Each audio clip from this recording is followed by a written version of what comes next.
Hi everyone, my name is Grace Kemp, and this video is entitled, Are All the Spiritual Gifts Available Today? Based on 1 Corinthians 13 and other passages.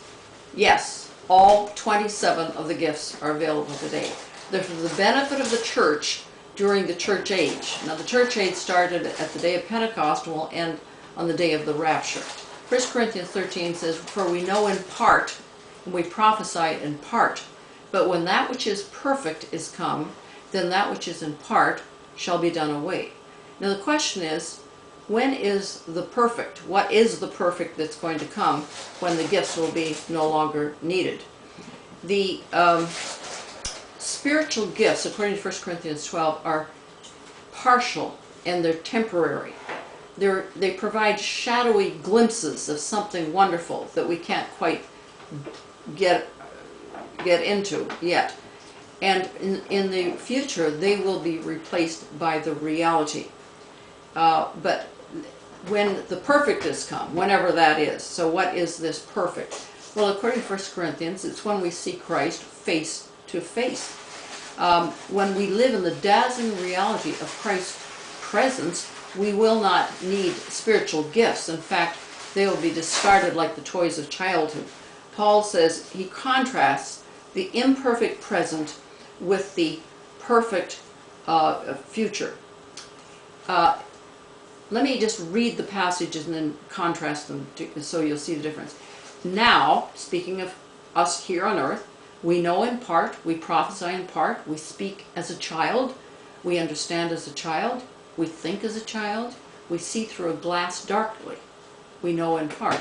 Now, I was looking into a car the other day, had very dark shading on the windows. I could see figures, but I couldn't see faces.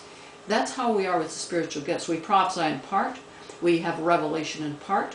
We're partially there because it's a shadowy world, but it's a glimpse into the future world. When that which is perfect is come, then that which is in part is done away. I became a man. I put away childish things. When we see face to face, is what it says. We see face to face. Then I shall know even as I am known.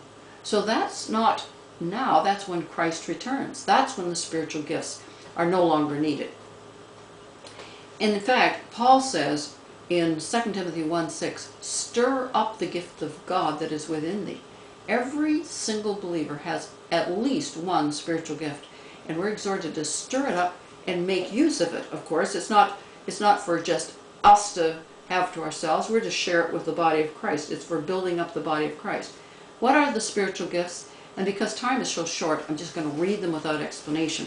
There's 27 I found in the New Testament. The gift of prophecy, the gift of ministering, gift of teaching, exhorting, giving, ruling, showing mercy, word of wisdom, word of knowledge, faith, healing, miracles, discernment of spirits, tongues, interpretation of tongues, apostles, governments, helps, revelation, psalms, that's musical ministry, evangelist, pastor, hospitality, speaking, celibacy, poverty, and martyrdom. Now those are all the gifts. Time to stir them up. It says through the laying on of hands, so you might consider going to the elders of the church and having them lay hands on you to stir up the spiritual gifts, and then get busy and use those gifts until the Lord comes. God bless you.